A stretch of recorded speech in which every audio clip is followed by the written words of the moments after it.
Kusuma memilih untuk mengantar bekal makan siang di kantor. Heru memang bukan pemimpin perusahaan yang barusan Kusuma datangi, tapi lelaki itu berada di divisi keuangan sekaligus menjadi tangan kanan atau orang kepercayaan bos. Kusuma mendekat ke arah resepsionis. Sebenarnya dia cukup risih, karena sejak tadi banyak pasang mata yang menatap sinis ke arah dirinya. "Permisi mbak," sapa Kusuma dengan senyum kikuk. Resepsionis itu menoleh, lalu menaikkan sebelah alisnya. "Ya, ada keperluan apa?" wanita itu bertanya, tapi ia justru menatap jijik ke arah Kusuma dari ujung rambut hingga ujung kaki. "Saya mau bertemu dengan Mas Heru yang menjabat sebagai kepala divisi keuangan di kantor ini." Senyum Kusuma masih terus mengembang, seolah masa bodoh jika dia dipandang sebelah mata oleh para karyawan di kantor itu, sebab tujuan utamanya hanya ingin memberi Heru bekal makan siang. Lantaran pagi tadi Heru sama sekali tak makan di rumah. Sebelumnya sudah membuat janji. "Anda siapanya Pak Heru? Pembantu kah?" Ketus resepsionis tersebut yang terlalu menjunjung tinggi sebuah kasta. Jantung Kusuma berdetak 2 kali lipat ketika mendengar ucapan yang begitu menohok untuknya. "Saya istrinya Mas Heru, Mbak. Bisa panggilkan orangnya? Saya membawa bekal makan siang untuk Mas Heru." Resepsionis itu bahkan sampai terlonjak kaget, merasa tak percaya dengan ucapan dari Kusuma. Kusuma si wanita biasa, cantik sih cantik, tapi penampilannya terkesan kampungan. Begitulah pikir resepsionis tersebut. Seperti tak sebanding dengan sosok Heru yang tampan dan penuh pesona ketika di kantor. "Mbak, kalau berharap jangan ketinggian ya. Gak mungkin Mas Heru yang keren itu punya istri kampungan kayak kamu, Mbak. Lebih baik pergi dari sini sebelum saya panggilkan satpam." Tekan si resepsionis mengusir Kusuma. Kusuma meremat kuat pegangan rantang yang dia bawa. Dia memang istri dari Heru, tapi dia juga tak berani bila terus ngeyel dan berujung mempermalukan suaminya. "Ya sudah Mbak, saya akan pergi, tapi saya boleh titip bekal ini untuk diberikan sama Mas Heru?" tanya Kusuma penuh harap. Resepsionis tersebut lantas berdecih pelan, terlalu jijik untuk sekadar memegang rantang dari Kusuma. "Bawa pulang, toh juga Pak Heru sering mendapat kiriman bekal makan siang dari pacarnya. Sudah sana pergi." Dek, mendapat kiriman bekal dari pacar? Lutut Kusuma tiba-tiba merasa lemas begitu saja. Dia berjalan gontai untuk pergi. Wanita itu memang baru pertama kali ini menginjakan kaki di kantor tempat Heru bekerja. Wajar bila sama sekali tak ada yang mengetahui jika sebenarnya dia adalah istri dari Heru. "Kusuma?" Kusuma terlonjak kaget ketika tangannya ditarik kuat oleh Heru. Heru membawa sang istri ke tempat sepi supaya tak ada orang lain yang memergoki dirinya. "Mas Heru, ini Mas, aku bawa makan siang buat kamu." Wajah Kusuma yang awalnya kusut kini berubah sumringah karena keberadaan suaminya. "Ngapain kamu kesini, ha? Bikin malu aja, lebih baik pulang sekarang." Bentak Heru yang sukses membuat Kusuma terlonjak kaget. Matanya sudah berkaca-kaca. Tak menyangka bila respon Heru justru seperti ini.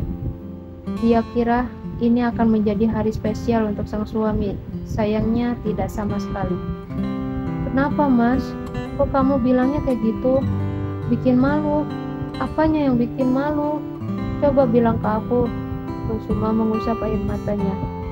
"Lihat penampilan kamu dek, kayak ART di rumah-rumah mewah. Sangat merusak mata," ketus Heru. Kusuma melihat penampilannya, rok di bawah lutut dan kaos lengan panjang. Warnanya juga sedikit lusuh, tanpa polesan make up, lantaran skincare di rumah sudah habis, rambut hanya dikuncir kuda. "Gimana? Udah sadar diri kalau kayak ART atau gembel? Kalau mau kemana-mana, usahakan pakai baju bagus dan merias diri. Setidaknya kalau ada yang tahu kamu istriku, itu tidak akan mempermalukan diriku. Paham?" Tugas Heru.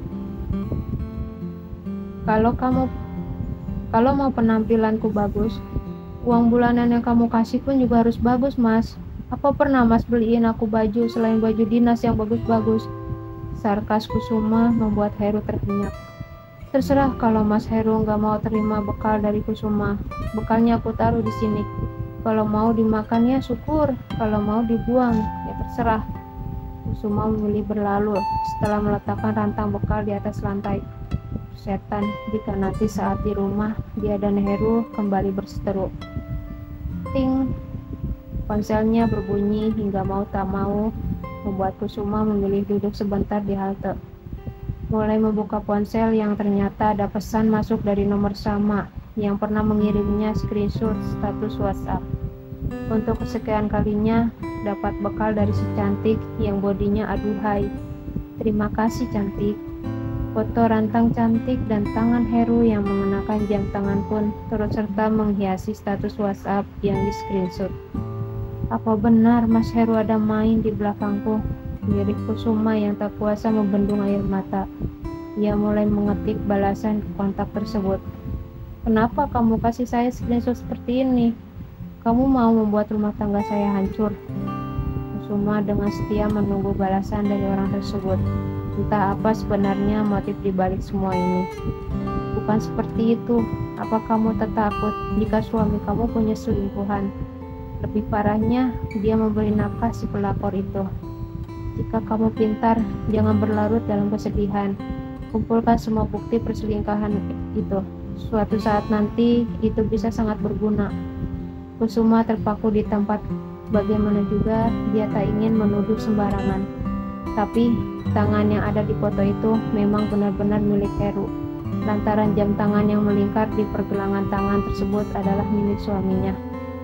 Kusuma pernah menabung di tengah nafkah yang diberi oleh Heru, tak seberapa. Hanya untuk membelikan Heru jam tangan mahal dari ulang tahun pernikahan yang kedua, beberapa bulan yang lalu. Tapi di ponselku sama sekali tidak ada status WhatsApp dari kontak suamiku. Bagaimana bisa aku langsung percaya? Kusuma kembali mengirim pesan. Kamu terlalu gugup. Mana mungkin suamimu terang-terangan membuat status di WhatsApp tanpa memprivat kontak istri dan juga orang tua.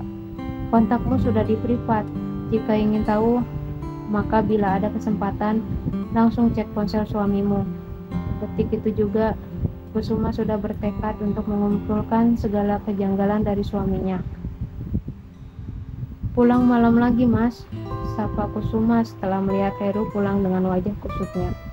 Heru melirik istrinya yang kebetulan kembali mengenakan baju dinas dan polesan make up.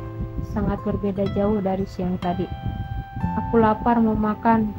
Heru berjalan gontai menuju dapur, membuat Kusuma langsung mengikuti langkah suaminya.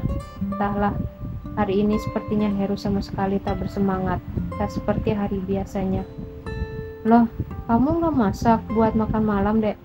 Tanya Heru, menatap nanar meja makan yang sama sekali tak ada satupun makanan yang tersaji.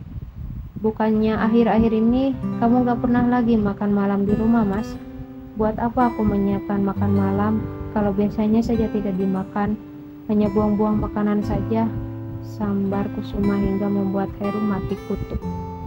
Wajah Heru semakin kusut ketika mendengar penuturan dari Kusuma. Lelaki itu berdecak kesal ketika harus menahan lapar. Sebenarnya Kusuma pun begitu kasihan melihat suaminya. Namun mau bagaimana lagi, dia terlalu sedih ketika mengingat kejadian siang tadi. Kalau kamu lapar, Mas, lebih baik makan saja mie instan. Sepertinya masih ada beberapa bungkus di kulkas, ucap Kusuma pada akhirnya. Wajah Heru yang tadi kusut kini mendadak cerah. Buru-buru lelaki itu mengambil 2 bungkus mie dan meletakkannya di atas meja. Dek, kamu masakin ya, aku mau mandi dulu, ucap Heru sedikit memelas. Kusuma menggeleng seraya memainkan kuku yang sore tadi dia poles menggunakan kutek. Mas masak saja sendiri ya, takutnya nanti kalau aku masak Mas justru ilfil sama aroma tubuhku, ucap Kusuma pelan tapi sirat akan makna. Heru menggaruk tengkoraknya yang tak gatal. Selama ini dirinya sama sekali tak pernah menyentuh peralatan dapur. Hingga keluar untuk membeli makanan pun rasanya juga percuma, sebab jam sudah menunjukkan pukul 10 malam. Penjual makanan di area kompleksnya tentu sudah tutup semua. Gini saja, Dek, apa saja yang kamu mau, Mas bakal turutin. Tapi tolong masakan ini buat Mas ya, kata Heru memelas. Kusuma terlihat berpikir sebentar. Sepertinya ini adalah momen yang pas untuk mengecek ponsel Heru. Oke, tapi aku boleh pinjam ponsel Mas buat teleponan teman. Soalnya besok rencana mau janjian pergi ke salon. Kusuma menampilkan raut sedih supaya Heru luluh. Lantaran lapar yang merajalela, Heru pun langsung mengangguk. Seperti lupa bila ponselnya banyak sekali menyimpan banyak rahasia yang mungkin saja sebentar lagi akan diketahui oleh Kusuma. Kamu pakai saja ponselku di tas kerja itu, aku mandi dulu. Pokoknya nanti pas aku sudah selesai mandi, Mi harus siap ya, Dek. Heru mewanti-wanti Kusuma. Sang empu hanya mengangguk hingga membuat Heru gegas meninggalkan area dapur. Setelah melihat keadaan aman, Kusuma gegas merebus mie seraya menunggu wanita itu mulai mengotak-atik ponsel dari Heru. Syukurlah tidak dikunci, lantaran juga selama ini Kusuma tidak terlalu kepo dengan ponsel masing-masing. Lain halnya dengan sekarang, yang tujuan utama Kusuma demi melihat kebenaran, apakah Heru main serong atau tidak. Kusuma mulai membuka WhatsApp suaminya. Dek, jantungnya berdetak 2 kali lipat ketika melihat satu kontak yang disematkan. Kontak tersebut bernama Sarah dengan emot love yang menyertai nama kontak tersebut. Tangan wanita itu bergetar hebat. Harusnya kontak yang disematkan adalah namanya. Tapi ini justru bukan. Siapa sebenarnya Sarah itu? Lirik Kusuma. Dia mulai membuka room chat antara Heru dan Sarah. Mas Heru sayang, terima kasih buat baju baru yang begitu bagus plus mahal lagi. Sama-sama sayang, asal kamu kuat goyang di ranjang. Mas tentu bakal beliin apa saja yang kamu mau. Sarah, enakan mana sama punya istri kamu? Hihihi. Tentu punya kamu sayang, punya Kusuma bahkan sudah jarang aku pakai. Sekarang Mas mau dong servis dari kamu. Sarah, maaf ya Mas, untuk malam ini aku nggak bisa. Mas langsung pulang saja ke rumah. Besok aku kasih servis double. Air mata Kusuma sudah berjatuhan. Tak lupa screenshot percakapan itu dia kirim di kontaknya. Sekarang dia percaya jika Heru memang ada main di belakang. Kusuma berusaha kuat, tapi hatinya terlalu sakit. Kusuma juga mengirim kontak yang bernama Sarah itu di ponselnya. Entahlah apa yang akan dia lakukan nanti. Sudah deh minyak, teriak Heru dari area lantai 2. Buru-buru Kusuma mengusap air mata. Tak lupa juga mulai mengambilkan ponsel Heru di tempat semula setelah membersihkan jejak. Wanita itu gegas membumbui mie yang sudah empuk untuk disajikan kepada Heru. Sudah Mas, kalau sudah selesai mandi langsung dimakan saja ya, takutnya keburu ngembang. Heru menuruni anak tangga dengan wajah segarnya. Dia lepas mendekat ke arah meja makan. Tak lupa juga memberi kecupan mesra di wajah istrinya. Kusuma tentu kaget bukan main. Lantaran tidak seperti biasanya Heru bertingkah agresif seperti ini. Mas makan dulu, habis itu Mas yang makan kamu. Bisik Heru mesra dan mulai menundukkan diri serta meraih mangkuk berisi 2 mie instan yang siap untuk disantap. Napas Kusuma sudah memburu. Ada rasa jengkel dan marah yang menguasai lubuk hatinya. Bisa-bisanya kamu giniin aku Mas. Apa aku cuma kamu jadikan peralihan karena selingkuhan kamu malam ini tidak memberi servis? Batin Kusuma menggebu. Mas, aku ke atas duluan ya. Belum sempat Heru menjawab, tapi Kusuma sudah berlarian menuju lantai 2. Setan, jika tingkah anehnya membuat Heru curiga. Kusuma terpeduli. Wanita itu mulai masuk ke dalam kamar tamu lantaran tak sudi bila harus disentuh oleh Heru. Sebab lelaki itu sudah bekas wanita lain. Tega kamu Mas. Oh ini kurang apa sampai kamu main serong seperti ini? Pecah sudah tangisan wanita itu. Tentu saja kamar ini didesain kedap suara sehingga dia tak perlu takut jika Heru mendengarnya.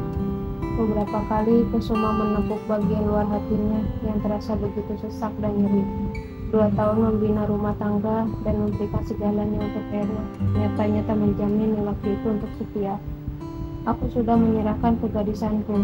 Aku sudah melepaskan mimpiku menjadi model hanya karena ingin menjadi istri serta ibu rumah tangga yang baik.